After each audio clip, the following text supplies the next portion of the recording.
Previously on Girls on the Rocks. If like as he was turning the corner when I saw him when I was getting out of my car, I'd be like, ay. You got a girl? Do you want one?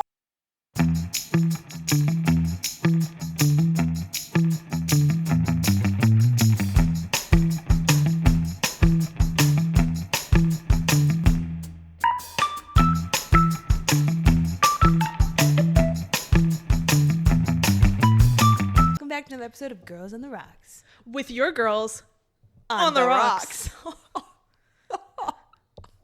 A lava rock because I'm fucking hot. Temperature. I really want to get a lava lamp.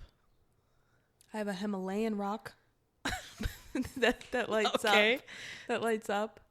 But imagine a lava lamp. No, I know what you're saying, Yeah. but I got a Himalayan rock. But anyway, how's your week been going? Pretty good. Any sidewalk talks? No sidewalk talks. But I will say that the gloomy weather, global warming and stuff. It's been but making me such a sad girl. sad girl autumn. Sad girl Willow. I love that version of the song. Me too. So I'm excited for fall. The 2 months that we have of it. Yeah, for real. So I can't wait for like hoodies. Pumpkin drinks are already out. Boats. Boats. Hell Fluffy, yeah, brother. soft jackets. Ponchos are coming back. Ponchos are coming back. So, You should get like a fall poncho. oh, 100% I like will. a thicker one. Oh, yes. One to keep me warm.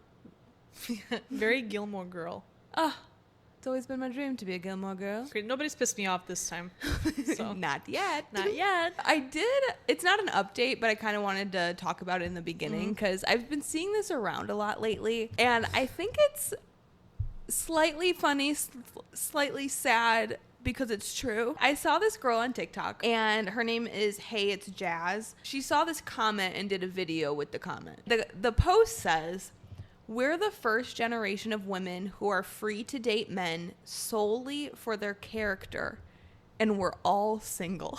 But it just makes you think because, like, obviously in the past, women got, and I'm not saying all women, don't come at me, but like a decent amount of women needed to marry a man for financial security, safety, things like that. But now we can really provide for ourselves and like take care of ourselves. So now we are solely looking for companionship, love, and whoa, shocker, a personality. And we aren't dating anymore. Yep.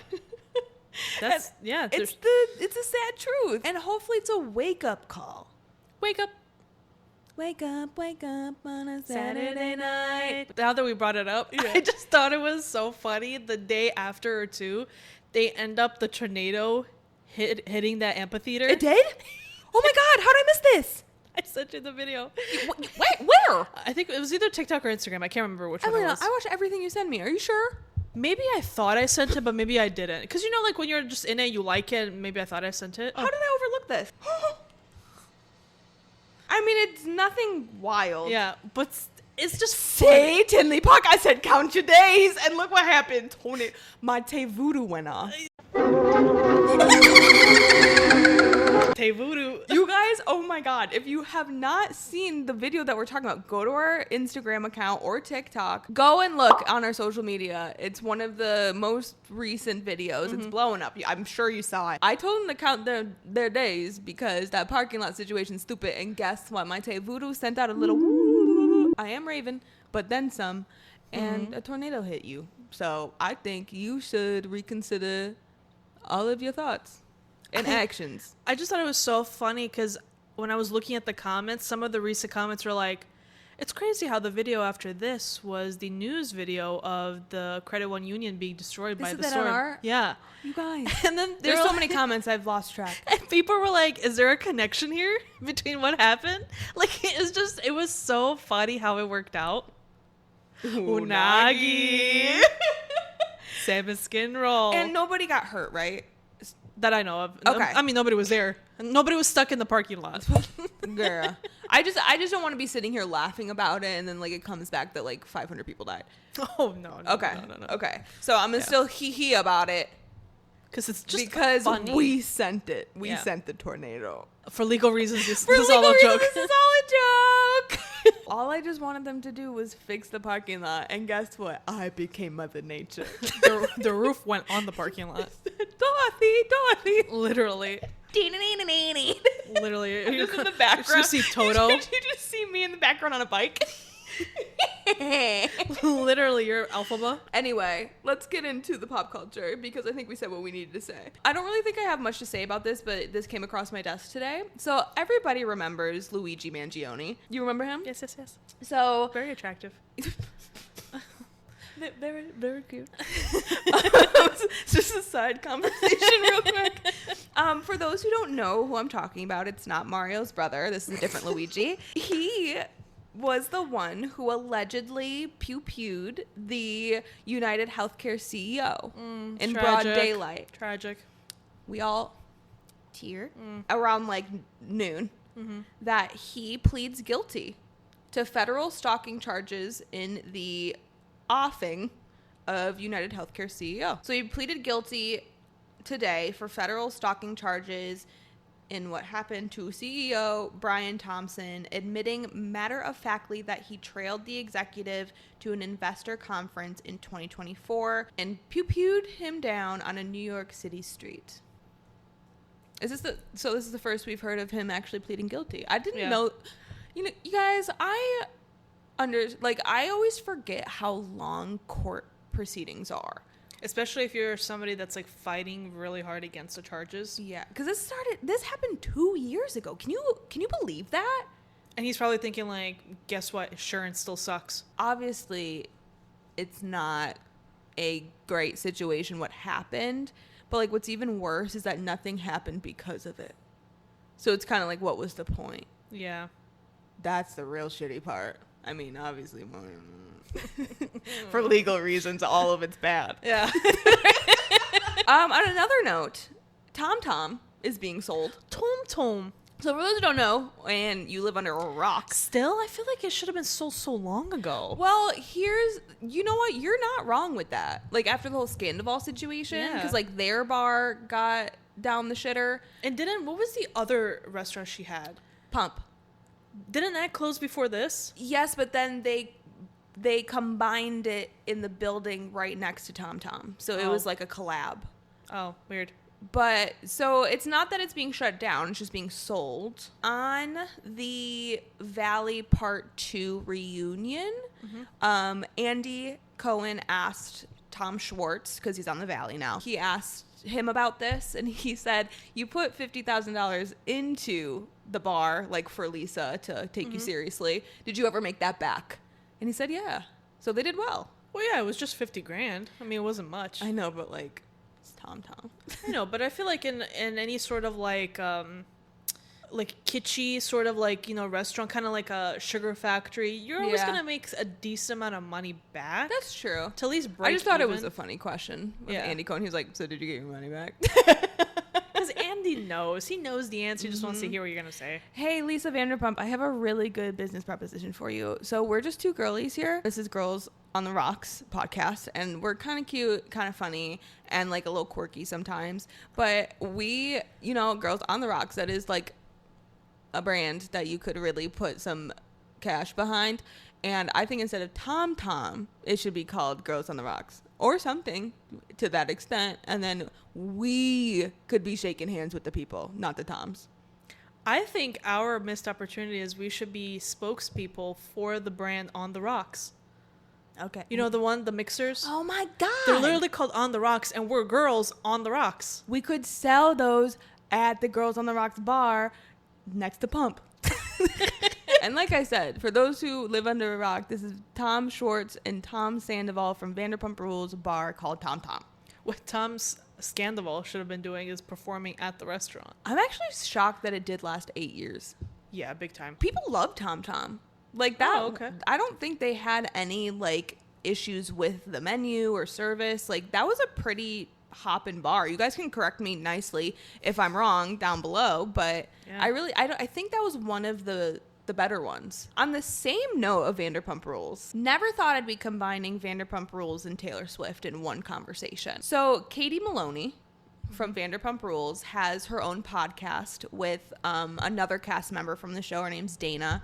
I'm sorry, I don't remember her last name. But they have their own podcast called Disrespectfully. Stassi Schroeder was on, I don't know if it's the latest episode, I'm guessing, because they were talking about House of Stassi. They mentioned the fact that we haven't seen pictures of Taylor Swift's wedding dress yet.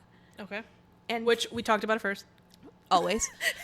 We're usually ahead of the game, by the way. If you watch consistently, you can back us up on that. Yeah. Katie Maloney had the gall. That's a good word. Gall? Okay. Is it gall or gall? Gall sounds better. Gall. To say something along the lines of, yeah, we haven't seen it, but I doubt she'll be serving in it. Because she's never served a look in her life. I'm paraphrasing. Granted, Evelina, I would really, without me saying anything, please put up a picture of Katie Maloney's wedding dress just right here for me. And that's all I'm going to say. That is all I'm going to say about her dress, because I'm not here to bash her style. It's weird that she's doing that, because I just saw a clip of her during Vanderpump Rules where she was wearing the cardigan. A Taylor Swift cardigan. I don't even think, was it a clip of Vanderpump Rules, or I think it was on her podcast. No, it was Vanderpump Rules, because it was Ariana Madix was in it. Lala Kent, because it was an episode of them talking, and Katie was on the couch, and they zoomed in on her cardigan. It was a 1989 cardigan, I think, or folklore cardigan too. She's wearing it on the Vile Files interview that she went on. So I'm confused. Why would you say that when I'm assuming you're a fan of Taylor? Well, and it's, I guess you can still be a fan and say she doesn't dress good, but like, it was just like, it sounds. She's never served a day in her life. Like, what are we doing here? Also, what does that mean? Exactly. She's never served. And like, even though I told you to put her wedding dress picture on here, fashion is subjective. Subjective. What did I say? What did I say? Subjective. Subjective. I forgot the B. Sorry. But I dropped the B's. Don't drop that dun dun dun. But then So stupid. she had the gall. Okay. Seagull. To compare with Matt Healy's wife's dress. And I'm sure she liked that more, right? Oh, yeah. And, like, their whole aesthetic with them, like, laying in the grass with cigarettes and blah, blah, blah, blah, blah. Because, you know, that's all... Because they're dirty. Well, and that's, like, Katie's shtick and... Bleh. Dirty. And, yeah. So, I was just like, really? Now we're even stooping lower? First of all, why do we even have to, like, compare the women anyway? Like, I thought we were done doing that. Not that I am not at fault for putting her wedding dress up here a second ago. But. It's just... For me, I think it would be more respectable, which is ironic, but it would be more respectable if she said something along the lines of, you know, Taylor Swift isn't my favorite dress. She has some cute outfits here and there, but she's not my favorite. And I'm curious to see what her wedding dress looks like. I totally get that. But when you come out full force, very like with attitude and judgmental, it just comes across as more of like Mean girl. Mean girl, and like you're coming, and I hate saying this word, but you're coming across as a hater rather than just somebody being like, I don't really like how she dressed. I wish she was wearing the folklore cardigan while she said this. I'm just gonna, the entire time we're talking about this, I'm just gonna put screenshots of her wearing the cardigan, and any other information I can find with her and Taylor Swift connected. Please. Yeah. It just. Are you mad because you didn't get invited? Because trust me, I'm mad too. But I will admit how mad I am. But I'm also not going to diss Mother. But also, I'm not going to be like, come on. I mean, that's a little... She's never served. Pull up 3 of her red carpet looks. It wasn't the MTV one with the plaid and the thing. Yeah. And the belt and First of all, pull up the most recent one with the red dress. Yeah. That's not a look. And the one... What, red dress. Red dress. The T on her thigh. Oh, my God. That dress. God damn. And also, any look from the Eras tour. Thank you. We know what's on page 221 of the Eras book. 221, page 221. 221. Flip to 221. 221 is the photo that we know. Yes. And you're going to sit here and tell me that she ain't serving in that. And maybe don't have a folklore cardigan when you're going to diss our leader. Like, girl, we know you paid this like is $200. The one cult I will admit being in. But also, you paid probably like $200 for that cardigan for you to be talking like that. Yeah, at least 72. Minimum line. Let's go ahead into a segment. We're just doing a segment back to back. This is a segment that we like to call Fun Fact Happy Hour. Woo! So I do have our Fun Fact Happy Hour. I sent it to you earlier. All right. So from our tried and true Intels page. Hey, yo! So 58% of women say they are not interested in casual sex. A growing number of single women are deliberately opting out of dating, casual sex, and romantic relationships, part of a broader shift toward what researchers sometimes describe as voluntary singlehood. Women increasingly report prioritizing friendships, careers, financial independence, and personal well-being rather than treating marriage or partnership as a requirement. The shift comes as younger generations rethink traditional relationship timelines and expectations. Research also shows single women are generally less likely than single men to say they are actively looking for either a committed relationship or casual dates. Source, Pew Research Center. Is it really? Yeah. That's crazy. I always love when that's one of the sources. And I can see this because I have also decided to change my ways. But yeah, I mean, I've always felt like most of us, I should say, have tried that casual sort of like hooking up, whatever. Yep. You know, and in my experience, maybe it's because I haven't had the best or whatever you want to call it, but I don't know. I just when I'm in it, I'm talking about in it. I just don't see the appeal. It's kind of like I always just feel empty afterwards. Empty, but it's kind of like okay, and like and okay, what? bye. And so what? Right? Like it's like so what? Maybe it's because of the experience we've had. Maybe it hasn't been like the best one. Maybe. You know. But for me, it's just been like all of this effort for what? When I'd rather be 10 doing. minutes. When I'd rather be doing literally anything. Well, and that's the thing too. Like, I'm not here shaming people who enjoy casual sex. Oh, no. Because it's like, girl, let your freak flab fly. Yeah. Like, up until recently, that's been my journey. But it's just, I kind of just did an internal look on myself. I'm like, I feel like shit afterwards. Like, nothing has to come from it. That's not really what I'm trying to say. But it's like, it just doesn't Hit. right. And it doesn't, like, give me joy. Yeah, it just I don't know how to describe it. It just seems like whatever. Yes. And that's how it feels like when you're in it. Yes. When you're after, it just feels like whatever. There's nothing that it's like, and if you do feel anything more, it's usually like a delusion. You know, it's like, oh, maybe he loves me now, but it's like And for those who love woo-woo shit, my friend's sister said that after you have sexual intercourse with somebody, their essence stays within you for like 6 to 7 years. What's with the specific number? I don't know. To be honest. Why not just... She also could have said 5. I don't remember. Yeah, she could have said 2 days. No, it was longer than that. I think it was a scare tactic. She said specifically 67. But for all my woo-woo girlies out there, hey, do you want that man's essence inside of you for 6-7 years? Take time. Yeah, it's just, I can see why. There's just too much effort. And I think also with the power of social media, people are enjoying going out with themselves. That there's no point in wasting a hookup. And if you want to hook up, go for it. Oh, yeah. Sis. I don't care.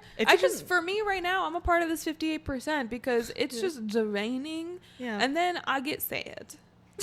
Yeah. And it's like, you know, maybe if you're like somebody who's like insecure, like there's so much that goes into. Yeah. Like a hookup, like you want to make sure you do the everything shower, you do all of these things. It's a lot of It's a lot of effort to the point where it's like I'd rather just eat my dinner and watch TV.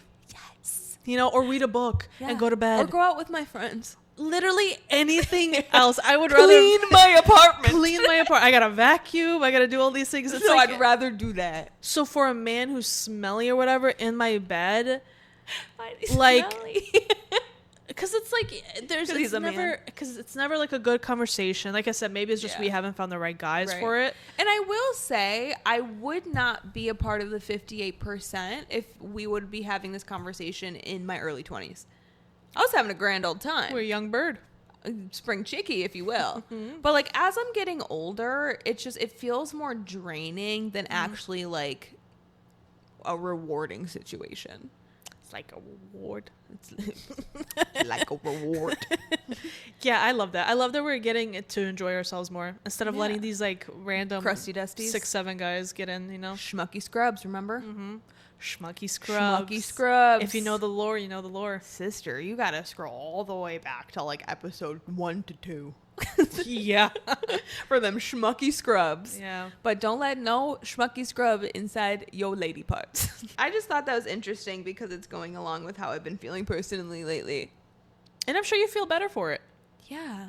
Because I turn into a psycho every time I have a crush on somebody. So it's really nice to not have to worry about that side of it. And isn't it just kind of icky to be so old to have a crush? Ew. Like either we're in a relationship or we're not. Correct. Like what are we doing here? I'm too old to have a crush on anybody. Yeah. Just marry me. Little House on the Prairie. Well, not like that. I'm gonna wear jeans. Not at the wedding, of course. That would be blasphemy. That would be blasphemy. I mean, unless you're into it. What can I say? I'm not gonna do. I'm not kink shaming. Kink. I'm not fashion shaming anyone like Katie Maloney did. The show with the last segment right after this segment because that's just how this episode rolls. Right after these commercial breaks. After these messages, we'll be right back. And this is a segment that we like to call Weekly Vibes of the Week. Boop, boop, boop, boop, boop, bobby, ding, ding, bop. But my weekly vibe is a show that is a very popular family sitcom from years ago, which is Full House. Full House. Yes. So after the nostalgia going up my hoo-ha after the Hillary Duff concert, You got it, dude. cut it out. Iconic. I just wanted that feeling again. That euphoric, nostalgic, all of the feelings. Yeah. And I said, what can I watch to get that feeling back? And it is Full House, which is on Hulu, by the way, every single season. And I have been enjoying the ride. Oh, I love it. And I just realized I have not watched this show with a fully developed frontal lobe. I haven't either. I will say though, I feel the same way about Boy Meets World. I recently rewatched that whole thing. Maybe I'll watch that after this. Oh my god, so good. That as a 30-year-old with the frontal lobe developed in this day and age hits way better than you would have thought, especially when they go to college. Yeah. Dude, like some of those life lessons, I'm like, damn. I love it. I love viewing these shows that when I was a kid, but like viewing it through an adult lens. And it's just, I don't know, it's even more heartwarming. And it's just, I'm watching it every night and I'm like, this just feels great. I love R.I.P. it. Bob Saget. R.I.P. Yeah. Also, Olsen twins, are you all right? Yeah, they're just in their fashion game. They're quiet people. Oh, they still doing shit? Yeah, they have a very successful fashion business, like a brand. Like they used to have one years ago as well when they was kids. Yeah, I love those. No, they have their fashion Good. is called The Row. Okay, good. And this got me thinking, I'm going to make this quick so we can get to your weekly vibe. But as I'm watching this, because we all know, like, she was a baby on Full House, like legit baby. I looked just like her when I was a baby. So did my sister. Is that crazy? Yes. It's just so wild to me going from like infant to child in the show, which she does. Yeah. And obviously it's twins, so there's two of them. But my thought process is like, how mentally confusing was that for them? Because they're calling somebody who's not their dad, or like their uncle or whatever. Yeah. Like they grow up thinking their name is Michelle Tanner. Like how, but that's not your name. Also, there's two of you with different names. Yeah. Like how, like mind fuck. Cause I'm like, how does a baby like act? That's always been my question. How does a baby act? Like, how do you know that your name's not Michelle Tanner? How do you know how to act? How do you know Bob Saget ain't your dad? How do you know what the idea of acting is? Like, try to picture a 5-year-old now and try to tell them, not okay, even act. a 5. This baby is a baby. Right. So it's like, imagine telling a baby, like, okay, I need you to read a script. Well, I'm sure they ain't doing that. Sister, read this front to back. But it's like, how do they do that? Like, how do you, know. as a child, like, detach? And I will say this is a con of watching this with an adult brain, because these are the things I'm thinking about. You're thinking like the logistical things. Like, how's she know to stay there? Yeah. How she got comedic timing. And she's 1.5. I know they're not going to respond. So Raven Simone, can you reach out and let us know how you did it? Oh my God, Simone. Simone. Raven, Sorry. please. First of all, I see your stories with you filming the Cheetah Girls, the new one. It better not suck, but that's all. Your turn. Yeah, just like Camp Rock 3. Oh, never. I will not be seeing that. That sounded like Unless AI. I see clips of people are like, this is the best movie I've ever seen. I ain't seen that. I've heard only the opposite. Take it back. Put it away. Bury it. My weekly vibe is something a little different. I've been in a groove of listening to like covers Okay. of popular songs. Yeah. And I have to say, I wanted to ask you if you are the type of person where if you hear a cover of a song, if you like it more than the original, that you just forget about the original. Because I can name you right now 5 songs that I like that are covers that I couldn't tell you if I cared about the original. That is a really good question, and I would have to do a little bit more digging for myself before I like kind of spew out some answers. But I have, and I want to know if it's like bias or not, because sometimes I hear the covers before the actual song, and I feel like I like the covers more than the actual song. Yeah. And I don't know if it's just because I heard that first, or if it's like, do I actually like that more? I don't know. That makes sense. Yeah. That's a good one. Like, I'll name you a few that I can remember. First one, which I think is a classic for me, Miley Cyrus's cover of Like a Jolene? Prayer. Oh, okay. No, but that one's good. But Madonna's Yeah. Prayer, I don't even care to ever listen to Madonna's song ever. Those are fighting words. That one in particular, because Miley did such a good job with her cover I of also it. don't think this is fair because Miley Cyrus is just like out of this world talented. I mean, sorry, Madonna, but competition. Hello. Yeah. My second one is, this is kind of a throwback. If you know, you know. JoJo Can't Believe It, which is a cover of T-Pain's Can't Believe It featuring Lil Wayne. I love T-Pain's. Mind you, I love all of these original ones, but the covers just do something else to me. JoJo's Can't Believe It, incredible. I don't know if it's on Spotify or anything, but it's definitely on SoundCloud. What was JoJo's cover? And this is not JoJo Siwa. This is JoJo Fletcher. Yeah. Oh my God. If you're Gen Z, Not like JoJo that. Fletcher. What is her name? I don't know what her last name. Just JoJo. Joanne. Sorry, JoJo Fletcher was from The Bachelorette. That's crazy. Or Bachelor. She married Aaron Rodgers' brother. But anyway, sorry, deep cut. She did a cover of one of Drake's songs. Yes, Marvin's Room. Yes, Also, thank you. that's Love an- that. that's I love another that one. Yeah. I love that one. Yeah. So that one, I can answer your question that I like the cover better. That's so good. Yes. Another one that I can think of is, this is also such a weird deep cut, but it's Demi Lovato, How to Love. Whoa. Listen, I Like I said, Lil Wayne's? yeah.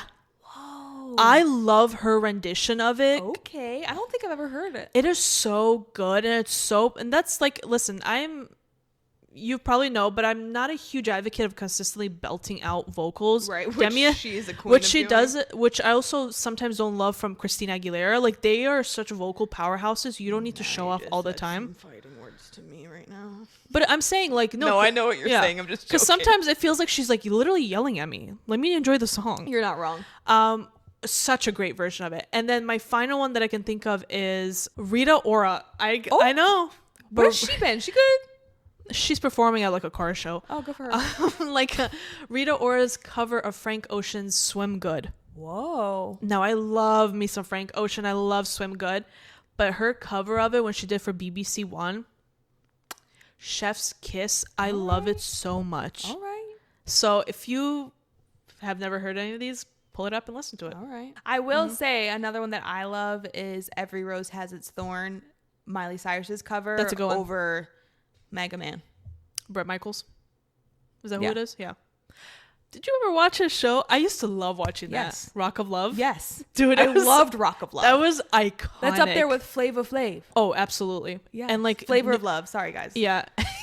And New York one when she had the I Love New York, whatever never it was watched called. that Oh, it was so good. And Tila Tequila. I was about to say that. Tila Tequila. We are showing our age here. Yeah, VH1. She bring it also back. found Jesus, so And other weird stuff too. yeah, she's a little. Yeah. Yeah. But anyway, so there's your weekly vibes. I mean, dig back and listen to some covers that make you feel like a kid again. This is all nostalgic because we have all millennial covers that Yes. you will love. And then go ahead and watch Full House for your millennial heart to soar. We don't So- plan this. No, we actually don't tell each other what our weekly vibes are. Like, we find out when you guys find out. We raw dog it. but not casual sex, because we are taking a backseat to that. Yes. And everything comes full circle. And I just want to thank you guys so much for tuning in on this Top Shelf Tuesday, or every day you allow to let our voices grace your presence. And I really hope that you guys remember that we are the girls who shit talk, we do not truth talk. And to give that clarification, this means that some of the things that we say are mainly our opinions and speculations. Sometimes we throw some truth shit in there and some facts, but let's really be honest. How factual is journalism when you're not a journalist? So please like, comment, subscribe, share, and we will see you next week with another episode of Girls on the Rocks. Bye.